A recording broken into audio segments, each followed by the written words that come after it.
की झील में नौका विहार। आओ प्रेम की एक झील में नौका विहार करे, और ऐसी झील मनुष्य के इतिहास में दूसरी नहीं है जैसी झील मीरा है। मानसरोवर भी उतना स्वच्छ नहीं, और हंसों की ही गति हो सकेगी मीरा की इस झील में। हंस बनो तो ही उतर सकोगे इस झील में, हंस न बने तो न उतर पाओगे। हंस बनने का अर्थ है मोतियों की पहचान आँख में हो, मोती की आकांक्षा हृदय में हो। हंसा तो मोती चुगे, कुछ और से राजी मत हो जाना। क्षुद्र से जो राजी हो गया वह विराट को पाने में असमर्थ हो जाता है। नदी नालों का पानी पीने से जो तृप्त हो गया वह मानसरोवरों तक नहीं पहुंच पाता, जरूरत ही नहीं रह जाती। मीरा की इस झील में मैं तुम्हें निमंत्रण देता हूँ। मीरा नाव बन सकती है, मीरा के शब्द तुम्हें डूबने से बचा सकते हैं, उनके सहारे पर उस पार जा सकते हो। मीरा तीर्थंकर है, उसका शास्त्र प्रेम का शास्त्र है। शायद शास्त्र कहना भी ठीक नहीं। नारद ने भक्ति सूत्र कहे, वह शास्त्र है। वहाँ तर्क है, व्यवस्था है, सूत्रबद्धता है, वहाँ भक्ति का दर्शन है। मीरा स्वयं भक्ति है, इसलिए तुम रेखाबद्ध तर्क ना पाओगे। रेखाबद्ध तर्क वहाँ नहीं है, वहाँ तो हृदय में कौंधती हुई बिजली है। जो अपने आशियाने जलाने को तैयार होंगे उनका ही संबंध जुड़ पाएगा। प्रेम से संबंध उन्हीं का जुड़ता है जो सोच विचार खोने को तैयार हो, जो सिर गंवाने को उत्सुक हो। उस मूल्य को जो नहीं चुका सकता वह सोचे, भक्ति के संबंध में विचारे, लेकिन भक्त नहीं हो सकता। तो मीरा के शास्त्र को शास्त्र कहना भी ठीक नहीं। शास्त्र कम है, संगीत ज्यादा है, लेकिन संगीत ही तो केवल भक्ति का शास्त्र हो सकता है। जैसे तर्क ज्ञान का शास्त्र बनता है, वैसे संगीत भक्ति का शास्त्र बनता है। जैसे गणित आधार है ज्ञान का, वैसे काव्य आधार है भक्ति का। जैसे सत्य की खोज ज्ञानी करता है, भक्त सत्य की खोज नहीं करता, भक्त सौंदर्य की खोज करता है। भक्त के लिए सौंदर्य ही सत्य है।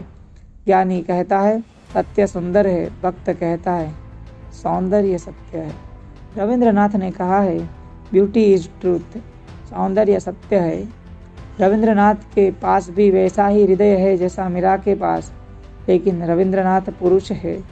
गलते गलते भी पुरुष की अड़चने रह जाती है। मीरा जैसे नहीं पिघल पाते, खूब पिघले, जितना पिघल सकता है पुरुष उतने पिघले, फिर भी मीरा जैसे नहीं पिघल पाते। मीरा स्त्री है, स्त्री के लिए भक्ति ऐसे ही सुगम है जैसे पुरुष के लिए तर्क और विचार। वैज्ञानिक कहते हैं मनुष्य का मस्तिष्क 2 हिस्सों में विभाजित है।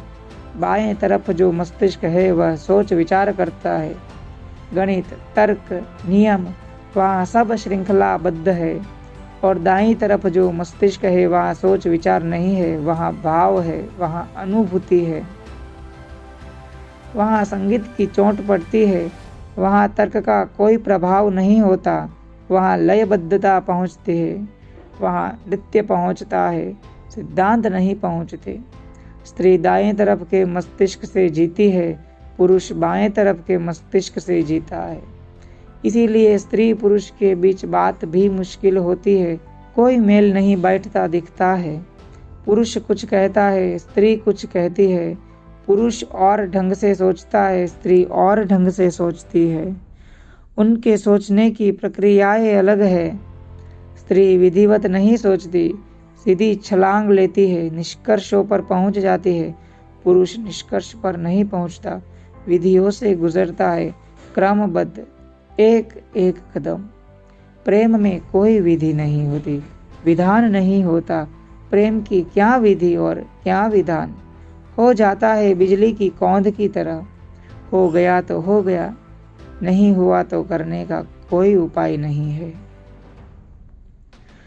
पुरुषों ने भी भक्ति के गीत गाए हैं, लेकिन मीरा का कोई मुकाबला नहीं है, क्योंकि मीरा के लिए स्त्री होने के कारण जो बिल्कुल सहज है वह पुरुष के लिए थोड़ा आरोपित सा मालूम पड़ता है। पुरुष भक्त हुए जिन्होंने अपने को परमात्मा की प्रेयसी माना, पत्नी माना, मगर बात कुछ अड़चन भरी हो जाती है। संप्रदाय है ऐसे भक्तों का, बंगाल में अभी भी जीवित है, जो पुरुष है लेकिन अपने को मानते हैं कृष्ण की पत्नी। रात स्त्री जैसा श्रृंगार करके कृष्ण की मूर्ति को छाती से लगाकर सो जाते हैं, मगर बात में कुछ बेहुदापन लगता है, बात कुछ जमती नहीं। ऐसा ही बेहुदापन लगता है जैसे कि तुम जहाँ जो नहीं होना चाहिए उसे जबरदस्ती बिठाने की कोशिश करो तो लगे। पुरुष पुरुष है, उसके लिए स्त्री होना ढोंग ही होगा, मगर भीतर तो वह जानेगा ही कि मैं पुरुष हूँ। ऊपर से तुम स्त्री के वस्त्र भी पहन लो और कृष्ण की मूर्ति को हृदय से भी लगा लो, तब भी तुम भीतर के पुरुष को इतनी आसानी से खो न सकोगे, यह सुगम नहीं होगा। स्त्रियां भी हुई है जिन्होंने ज्ञान के मार्ग से यात्रा की है, मगर वहां भी कुछ बात बेहूदी हो गई। जैसे ये पुरुष बेहूदे लगते हैं और थोड़ा सा विचार पैदा होता है कि ये क्या कर रहे हैं, ये पागल तो नहीं है। ऐसे ही लल्ला कश्मीर में हुई, वह महावीर जैसे विचार में पड़ गई होगी, उसने वस्त्र फेंक दिए, वह नग्न हो गई। लल्ला में भी थोड़ा कुछ अशोभन मालूम होता है, स्त्री अपने को छुपाती है, वह उसके लिए सहज है, वह उसकी गरिमा है। वह अपने को ऐसा उघाड़ती नहीं, ऐसा उघाड़ती है तो वैश्या हो जाती है। लल्ला ने बड़ी हिम्मत की, फेंक दिए वस्त्र।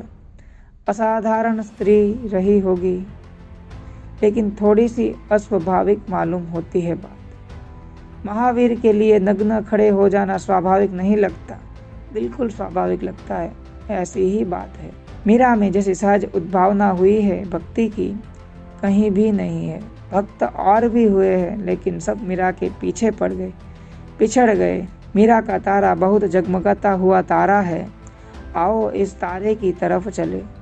अगर थोड़ी सी भी बूंदे तुम्हारे जीवन में बरस जाए मीरा के रस की, तो भी तुम्हारे रेगिस्तान में फूल खिल जाएंगे।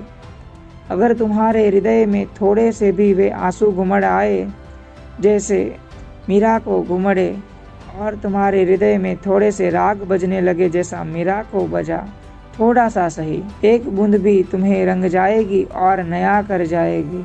तो मीरा को तर्क और बुद्धि से मत सुनना, मीरा का कुछ तर्क और बुद्धि से लेना देना नहीं है। मीरा को भाव से सुनना, भक्ति से सुनना, श्रद्धा की आंख से देखना। हटा दो तर्क इत्यादि को, किनारे सरका कर रख दो। थोड़ी देर के लिए मीरा के साथ पागल हो जाओ।